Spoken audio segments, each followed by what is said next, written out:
Hello and welcome to the Scholar Circle, scholarcircle.org. I'm Maria Armoudian. States with controversial or racist histories are struggling to overcome the influence of these memories on contemporary politics.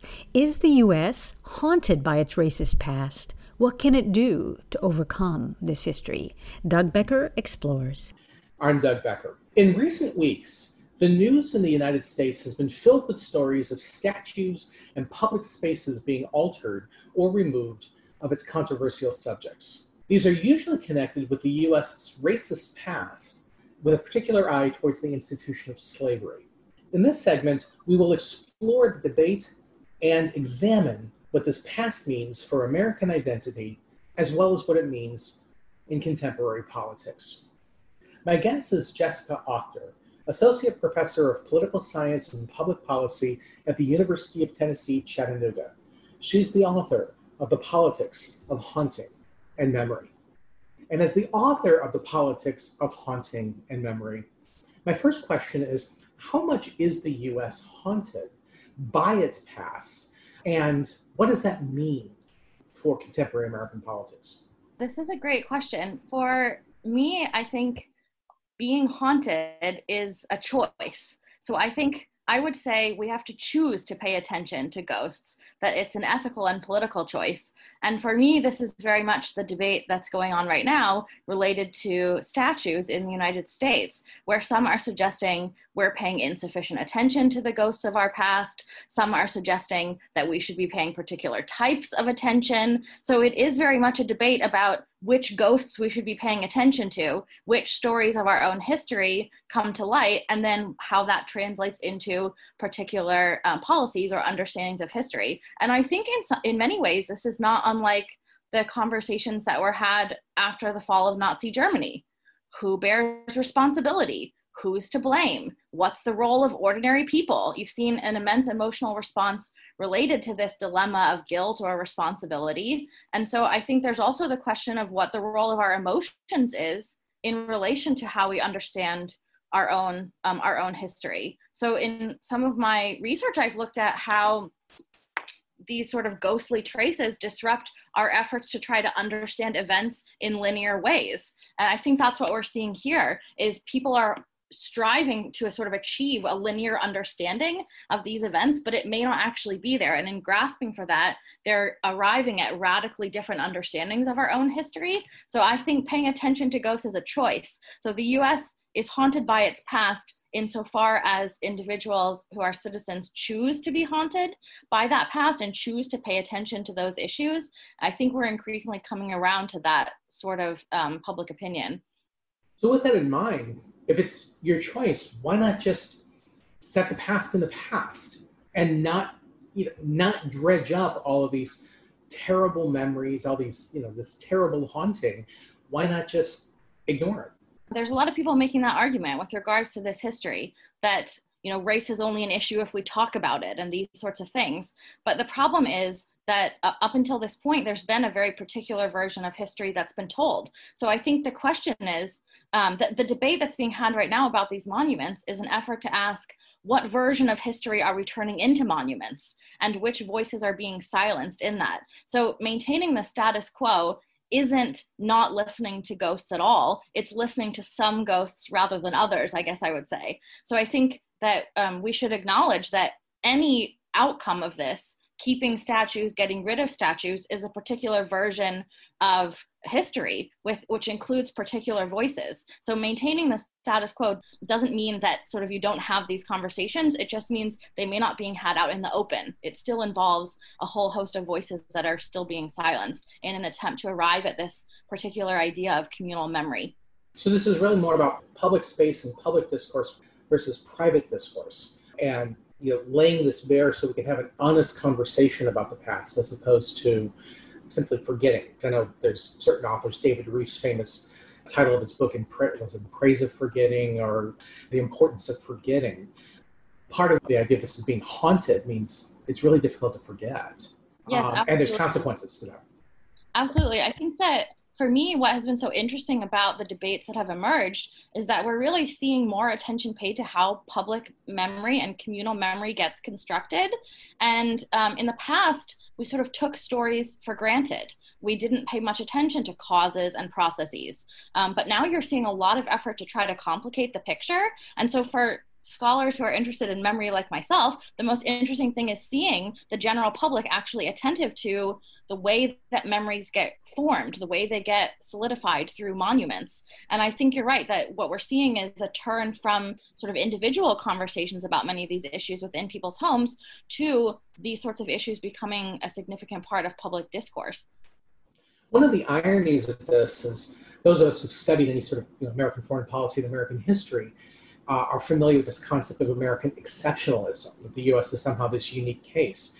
But this pushback against the acknowledgement of a controversial, if not downright criminal past, or at least criminal acts in that past, is actually quite consistent with how most countries have dealt with their history of atrocities. You mentioned Nazi Germany, but Germany is actually a bit out of the ordinary in their acknowledgement of their past. I think of countries like Turkey's refusal to acknowledge the Armenian genocide, or the Japanese shifting of responsibility for crimes committed during the Second World War. How similar is the U.S. to those types of campaigns? How much does this debunk this notion of American exceptionalism, and that most countries don't really want to come to grips with their pasts? Yeah, I think you're right that the German case is the exception rather than the rule. And one thing that we've seen is that even in the current debate, the sort of self-examination of the perhaps sordid details of US history is being labeled in some corners as profoundly unpatriotic. Which of course I think is problematic. I think critique is the highest form of patriotism, and we should be asking ourselves, which part of our history do we want to embrace? Which parts do we not want to embrace? But those aren't debates that are being had in most places about the sort of historical evolution of particular countries. And so in that sense, the US is no different. And a lot of that, I think, comes to the relationship between memory and identity, that countries are literally built, their identities are built on this sort of mythological story, not myth in the sense of not being true, but myth in the sense of this sort of founding story that's told about sort of the country, its values, its ideals. And we know that countries are built on those, and often that is intimately associated with how they remember their own pasts and how those in power remember those pasts. And so it gets back to which voices are part of that conversation of how we should understand our own past. And the fewer voices we include in that, the less likely we are to properly examine the historical account. And I think that does put us in the category of many other countries, but I think it's not a category you want to be in if you're lumped with sort of Turkish genocide denialists. And we should be wary of that. I think examining one's history doesn't mean undermining values that are shared among Americans or things that we hold up to be laudatory in US history or in the contemporary context. But it does mean having a real account about what ideals we may not like so much that have shaped our history and how we reckon with that and the voices that may still be being silenced as a result of those legacies. One of the fundamental drives in memory research is the recovery of memories of invisible populations. That's one of the more common themes. And broadly, if these are communities that are left out of the national discourse about its own history, it has a profound implication for whether or not these communities are fully a part of the political community in the present. So when Americans don't speak of the experiences, the memories of indigenous populations, what does that mean for contemporary indigenous peoples and whether or not they're considered to be a part of the American identity? But that being said, this is a very, very painful discourse, in particular for dominant communities. So how do you bridge that gap between the need to recognize communities that are generally, historically, they've been invisible, and including their discourse without coming to the conclusion that American history is really nothing but negative, as opposed to, I think the way we would probably both describe it, is that it's complicated more than it's necessarily negative. Yeah, exactly. I think you're right. People have a strong emotional connection, regardless of sort of what side of the so-called debate you're on in the US, because people create their identities in relation to memory, and to be told, well, your memory isn't accurate or something like that, it can be deeply problematic to help people understand themselves as part of an American political community. I think for me, the part of the answer or the solution comes in acknowledging, as you said, that these things are complicated. I think a lot of the way that I've seen this debate framed is, we need to sort of uncover this history that exists at the base of it, that there's this truth, and if we could just uncover it and agree on it, then that's all that's needed. And there's this attempt to persuade the other side of what historical truth really is.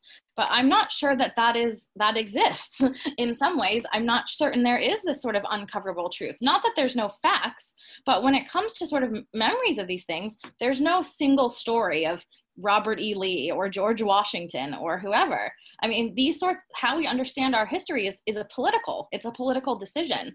And part of how these complex sort of figures have become distilled into very sort of linear representations of themselves. And this is part of how historical memory emerges, by distilling the complicated into the simple. But if there's one thing we can do to sort of further this conversation, it's, I think, return back to the complicated from the simple and attempt not to sort of not to simplify this. The question isn't, is Robert E. Lee bad or good?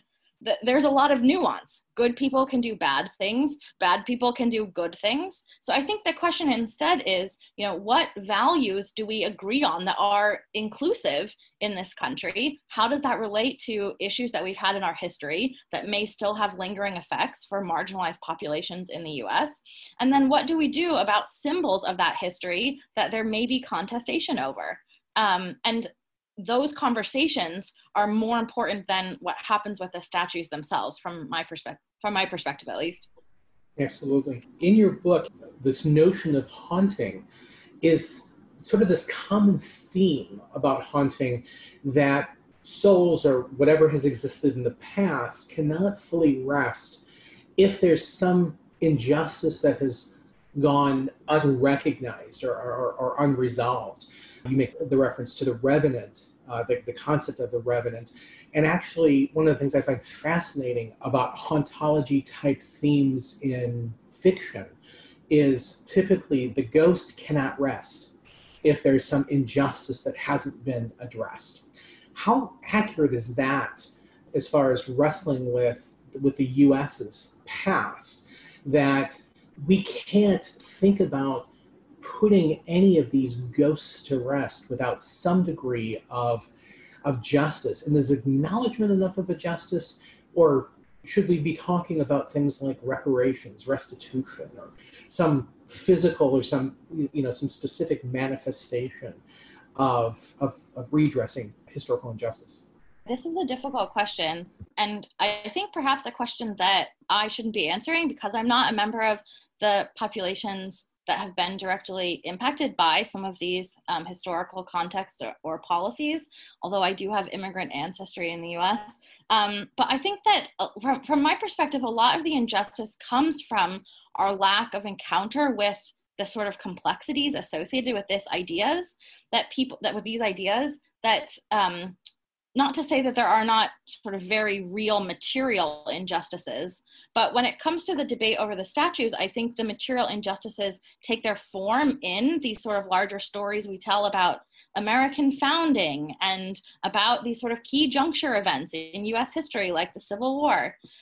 So I think I would say it is a more complex issue than one simple answer to what constitutes justice. But in general, I advocate that populations that have directly experienced injustice or violence historically should be the ones to sort of partner with those in power to develop solutions. And I think this is true whether it is a situation of sort of post-genocide reconciliation or the kind of historical memory issues we're talking about in the US. Regardless of that case, the more I'll call it sort of survivor voices, drawing on the language from a genocide context, but the more survivor voices that are at the table to determine these, I think the less likely you are to see policies that continue to marginalize those voices.